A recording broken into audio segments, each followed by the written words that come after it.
Hello, everybody. How are you guys doing today? Today, we are going to get into a, shall we say, heated subject. I just want to offer an ask that you keep an open mind going into this episode, because I think that you can learn a lot, even if you are somebody that is very successful in making money. If I had to guess, if you are listening to this, you probably have a hang up or two about money, right? It might have started off in childhood, and depending on what your parents modeled to you about what money was to them, these early observations are what formed your foundation for your beliefs on what was possible for you to create in your life, right? For instance, I grew up I think my situation is a little bit unique in that my formative years were spent overseas. My dad worked for the Department of Justice. And so we spent my elementary school years and into part of middle school in Southeast Asia. And so, although we were, if you were to categorize, I would say a middle class family, when we were overseas, we were living in the upper crust compared to most of the people that were living there, including those that were also foreigners from a different country. We were part of the embassy. And so I grew up with live-in housekeepers and a full-time cook and a gardener and a driver. We had this beautiful, picturesque, gorgeous, like old English sort of style home with this horseshoe driveway, and everything looked, the presentation on the outside was that we were well off. Any of you that maybe also grew up as like army brats or something similar and grew up overseas know that, looks can be deceiving, right? When you're overseas, the government's paying for all of that stuff, and then you're able to save everything. So for a period of time, we lived like kings, but both my mom and my dad came from very humble homes. My mom, there were 7 kids in her family, and her father was a salesman. So one year they would clean up at Christmas. And then the next year, they were lucky to get a pair of shoes each. So back to when I was growing up, we were in Burma and Thailand and Indonesia. We lived great while we were over there, but I very distinctly remember coming home for summer vacations, and my mom loved layaway at like Marshall's and TJ Maxx or whatever it was back then. But layaway was her thing.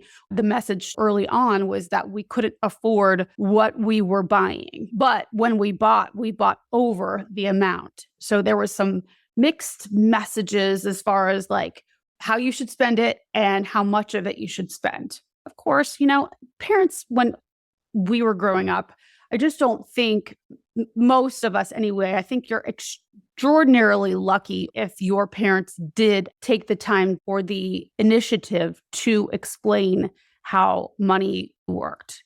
In our family, I learned that money was not to be spoken about. And I know a lot of you guys share that same view, because I know it's common, right? Money is, you don't speak about it. It's not appropriate. For me, it's not ladylike. That's what I learned. And so then I think also there's like some shame around it without even, doing anything. So my parents both came from very humble upbringings.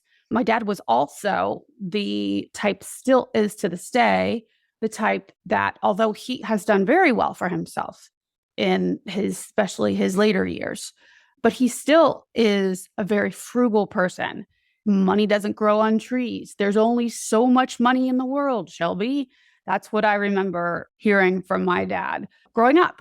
And so this is what I started to believe. I'm still working on replacing those beliefs. Also, another one that I had was that money wasn't for me, it was for somebody else. And I know that this is also a common one for a lot of us.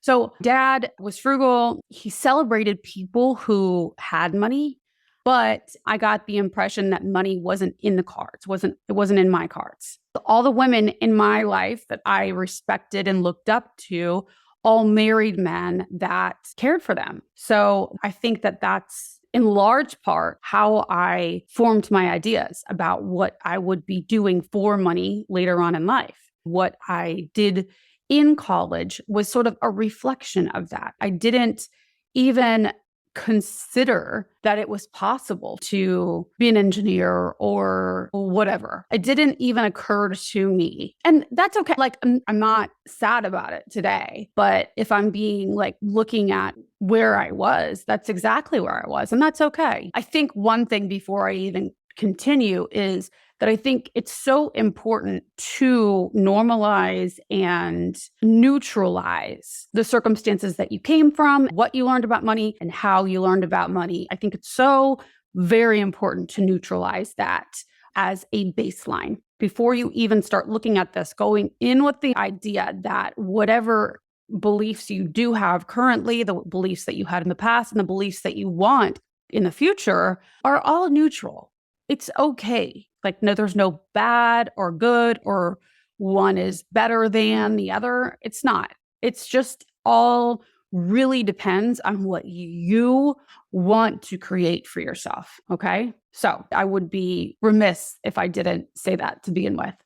So the older I got, though, through school and like my attendance at school and all of that, reflecting this idea that I wasn't going to be the moneymaker in the house anyway, that belief was an absolute reflection of what I did do, right? How I didn't show up in class, how I didn't really put my all into it. I didn't think that it was possible for me to do any more than just find a guy and then have him do the money stuff. I had limits for myself that I didn't even know that I had.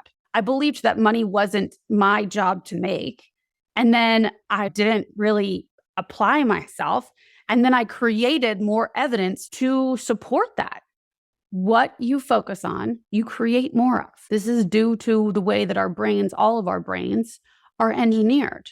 So if you don't like where you currently sit with money, the amount you have, how easily or not that it comes to you, then you must become aware of what you're currently focusing on. Because consciously we can sit here and talk about it. But then also, like I was just talking about with my childhood, some of these beliefs are so deep-seated and there are systems going on and I'm moving throughout the world on the reg, not even thinking about my belief about money, but I'm acting in a way that reflects my beliefs about money. Okay. And then I create or don't create results because of those unconscious, deep-seated beliefs. If I believe that money is not for me or money's difficult, then I am not going to be out there looking for the opportunities to make money because I feel like it's exhausting. If you believe that money comes easily to you, then you're going to be looking for and have access to your own resourcefulness to find and create the money. Okay. So many of us too will have beliefs. I didn't grow up with this so much, but I have friends that grew up with the belief that money is like the root of all evil, that either it creates evil. Once you get money, then you become evil. Like you have less integrity because money creates power. And then because of that, you turn into a shady person or you become money hungry. But really, money doesn't have that kind of power. Money is just a concept. The only thing that gives money power is the story that we tell ourselves about it, right? What it can do for us. But money itself is not the root of anything. It doesn't have power. It doesn't have a story until each one of us assigns our own story to it. And so you can make money be anything you want it to be. So our beliefs about money will create the experience that we have with money going forward. If we believe that money is root of all evil, then our brain will make sure that it keeps us safe and away from money, even though we need money in order to live. If we have a belief that people are just out to take us for all of our money, then also we will create that reality of hoarding and thinking that everybody's out to get us. And then we have that whole suffering situation going on. And that one would be a really easy one to believe because especially alienated parents, we've been in situations where there are people out there that are jerks. Some of the attorneys that you guys have dealt with, they famously have the bad reputation for taking people for all of their money. And the legal system does have some work to do around there. But I will say that not every attorney fits into the stereotype. But I had a very similar experience with that. Like I thought, lawyers are just taking my money. I'm just getting screwed by them. And in fact, One or two of them, I believe, did that. But the other ones, I know did have my best interest at heart. Funny enough, is the ones that were more expensive, actually, were the ones that weren't trying to screw me. But yeah, of course, we as alienated parents and then going through what we did, it's easy for us to believe that people are out to screw us. This is a theme that I see with the parents that I've coached. But I think it's important to point out that that is the story that you are telling yourself. And so you are going to find all the evidence to support that story. Okay. But not everybody is that way. And in fact, the most healthy mindset, in my opinion, for me, that I came to and finally adopted and love is that I can make money and then I get to circulate it and give it to people that I choose to give it to, right? And so therefore creating more good in the world. Having money empowers me to give it to the small businesses, to the female-owned businesses. So the more money you have, the more empowered you can be in the way that you are contributing to the causes that you want to contribute to, okay? And so if we think of it like that money comes and money goes, that it's supposed to circulate, it feels freer. In order to move past the current beliefs that you have about money, you must become aware of what it all is. This is one that I learned from my coach. How you fill in the rest of these 3 sentences will show you where you currently sit financially. So just write this down. It's not if you're driving, but if you're at home or if you have your phone on you, answer these 3 questions. Money is, money was, and money will be. Fill in the rest of the sentence for those 3 things. Money is, was, and will be. Okay? These 3 sentences will help you to understand why you are where you are. And many of you will say right now, I hear you through this, this screen right now. Many of you will say, no, that is not the case. I am amazing with money. And my ex came along and all of the attorneys and all of this and all of that. And now I'm stuck with all these bills and I'm paying child support and I'm paying all these blah, right? And I get it. And I don't mean to laugh at that because trust me, I get it. I still am paying the monthly fees. I pay the child support and I still am paying back loans that I took for paying my attorneys for custody. Okay. I'm still paying those bills. So I get it 100%. And I will tell you that that is not the reason why you have the money that you have at current. So I know this isn't like the most fun topic if you are right now in a place of scarcity, but it is necessary to do this work in order to move from where you're currently at. Because if you don't look at these beliefs, you don't necessarily have to change them right away. If you don't at least become aware of where you sit, then you will continue the same cycle, the same pattern. So look at the amount of money that you have in your bank account. If you have a savings, combine them, right? What is that number? And this may not be comfortable if right now it is 0 or in the negative. But I want you to also remember what I shared with you in the beginning, that the amount of money you have at current is a neutral circumstance. As much as you may think it is a negative circumstance, when we want to make money, we need to come from an abundant mindset. When we are coming from a scarcity mindset, it does not work, not well anyway. Okay. When we are coming from that scarcity desperation, it shows in the value that we're trying to create. That urgent energy will block you from your creativity. So look at the amount of money that you have in your bank account and ask yourself, what is the thought that created this X amount of dollars? There is one thought or belief that has created this amount of money. We're going to want to blame it on an external circumstance. And I understand this very well because I still do it. Okay.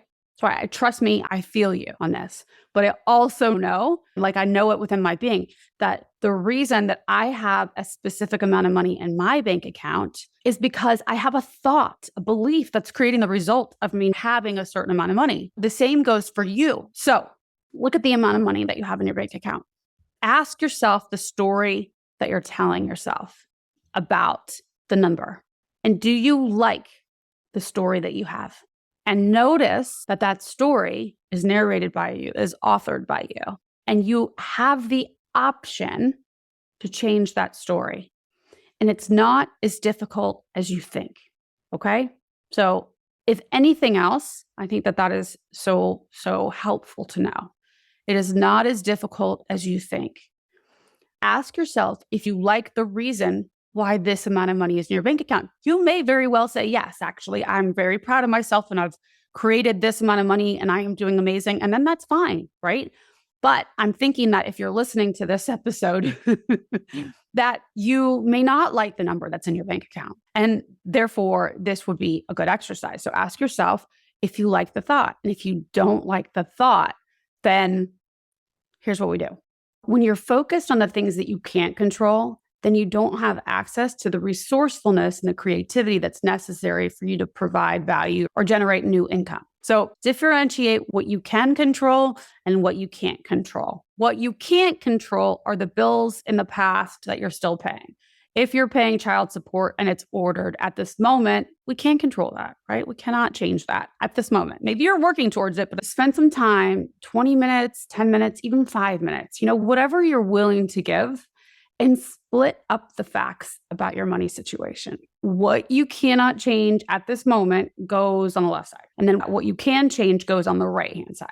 Once you've separated those things, the simple distinction will help your brain to realize that the ones over here are not problems for you to solve for anymore. They're not areas for you to fight or try to change. So it's an important distinction because even though you may know the facts, things get jumbled together. So this will save you a lot of time and energy. Just write down left and right. Can't change, can change. All of your energy can now be focused and channeled into the areas that you do want to focus on. Okay, next, you must come from a place of abundance. And so how you do that is instead of wanting what you don't have, replace that with wanting what you already have. Finding all of the evidence and the reasons to support why what you currently have without changing the circumstance of money or whatever else that you don't have. Why do you want what you already have? Why do you love the car that you drive? Why do you love the amount that's in your bank account? And truly feeling the desire for it. How can you look at what your current results are in your life and see how they're working for you? Why is it that I love my home? How has it served me up until now? Okay. And it's a little bit different than being grateful for what you have. When you are coming from a place of abundance, you know that you have and you've created everything that you need. It's a mindset shift, and everybody in this world can do it, no matter how much you have or how little.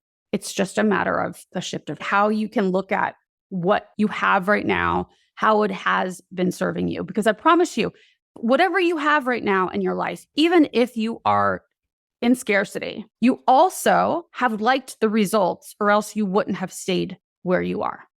Okay. There's a reason why maybe having very little money in your bank account or not being able to pay your electric bill last month or something, why that served you. Somewhere in you, there's a part of your brain that thinks that this is helpful. So there are always going to be benefits to the results that you currently have in your life. Okay. Or else you wouldn't have those results. So learn how to want from abundance as opposed to wanting from scarcity. Okay. And then once you truly make it a habit of wanting what you already have, then you can transfer that skill over into wanting what you're going to create. Because then you're not in the desperate needing to create it, frantic energy. because that is, you're going to have a really hard time. You're going to always feel resistance. It's important to remember, as opposed to allowing the results that you currently have in your life to dictate how you feel, you decide how you want to think about it all. Okay? Because when you decide and you take charge of that, you already feel different. If you do want to start believing new thoughts about money and what is possible for you, then you want to start looking at what sounds like a step over or up from what you're saying now. So if right now you think money is difficult, money is hard, money is a struggle, then it's possible that money is not a struggle. It's possible that money could come to me easily. It's possible that I could create enough value to start making X amount of dollars. I am keeping myself open to the possibility of multiple streams of income. All different ways of doing it, but saying these things to yourself will begin to open the doors. So let's say you want to make $100,000 a year, but right now you don't feel like that's even in the realm of possibility. You don't know how that could happen. You almost maybe feel like, who am I to even want that? Look at my life up until now. Why would I want to do that to myself? I'm just going to torture myself because I'll never create it. Going from that belief, from that scarcity mindset, to going over into I can make $100,000 a year might be a huge jump. You got two ends of the spectrum. Let me just tell you that I know I have many coach friends and non-coach friends, other entrepreneur friends that make well over $100,000 a year. So it is absolutely in the realm of possibility. I have friends that are housekeepers that make 150 and upwards a year. So it is entirely possible for you. It is not out of the question. But okay, instead of just trying to jump from one extreme, the scarcity, over into the abundance like that, if you don't yet believe it, then it's going to be like a fruitless venture, right? I don't know if that's the right term right there, but it's not going to work well for you. So instead, you can use a bridge or ladder thought, which is like, I've decided to believe that I could create $100,000 worth of value in a year's period of time. Like just opening up the gate to maybe is a good way to get out of the scarcity and into possibility. Okay. You're not yet maybe at abundance, but you're willing to check it out. And this, my friends, is huge. It is huge because how we think is going to create how we feel. How we feel is going to determine how we do. So if you are thinking in possibility language, then you are much more likely to start looking for possibilities of how you can create. If we are thinking in scarcity, we are thinking in the no's, and that is not for you. Guess what you're going to create? You're going to create nothing. You're going to spin your wheels, okay? Because that's what you believe that you can create for yourself. I promise you, this is going to happen over and over and over again. Look at your whole life up until now. And whatever you have believed most and focused on most about money in your life is going to be your current results, guaranteed. So you can either stay, and by the way, even if you stay over here in scarcity, it's not any worse than in abundance, okay? It is just a neutral. It's just what you have chosen. But knowing that you are choosing which path you take is huge. You're choosing your adventure. It's everything, because then you are in control of that. And it feels so much better. You're honest with yourself. You know all the things. And then you're like, no, I'm still over here. I'm going to stay there. That's fine. But you know it. So let's say that you are in the possibility phase, right? Where it's possible that I could create X amount of dollars. When you are in this phase, I can almost promise you, maybe you've been here in the past. This is what happens a lot. We'll get into this possibility phase, and we really truly believe that we can create the value that we want to create, the money per year. In this example, I'm using $100,000 per year. Okay. Fill it in with whatever it is for you. Don't get stuck on the $100,000 thing. Whatever goal that you want to create moving forward. So you're open to believing it. You're starting to look for the possibilities of how you can make that. And inevitably, what will happen is challenges will come your way that try to prove this new possibility wrong. You will get an unexpected bill, for your car breaks down, $800, and you have to pay it today, or else you don't have a car. And if you don't have a car, you can't go create the money, right?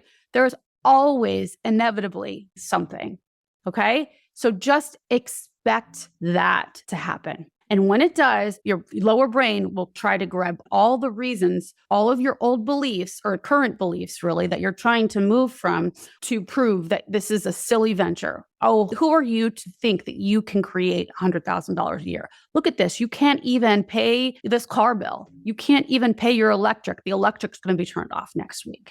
This will happen. I can almost guarantee it. Things will pop up out of the blue to challenge you. This is just part of the process. And so the sooner that you learn to expect that, the more prepared you are when they do pop up. So car problem pops up right as you're starting to come over to this belief. Who are you to believe that you could ever do this? Of course, this isn't in your cards. So you have the option right there to go back and find more evidence to support how this could never happen. What was I thinking? Of course, I should just stay in my lane. Or you can choose to believe that you can overcome, that you are resourceful enough to solve the problem and still go on to believing the new belief that you can create the $100,000. Okay. So if and when this does come up, a situation similar to this does come up for you, I want you to consider what it would be like for you to believe that you are on your way to creating this 100K, but you just don't yet have access to the money to pay this electric bill or the car bill or whatever it is. How would that thought feel, that belief feel, as opposed to believing it's hopeless, I can't do it, let's go back over here. You can decide, nope, I know I'm just growing this little baby seed of a belief over here that I can make the 100K, and I'm going to push on through. And I'm going to choose to believe that I can create that 100K. But I just don't have access to it right at this moment. That is an entirely different feeling that you will create for yourself. I can create this 100K just because this thing happened with my car or the electric bill came back and it's super high this month. Doesn't mean anything about my capability to make the money. And so I know that I'm resourceful enough, I'm creative enough, I had the tenacity, the charisma, and the intelligence, the motivation needed to create the value that will make me $100,000 in a year. I just don't have access to it now. And that's okay.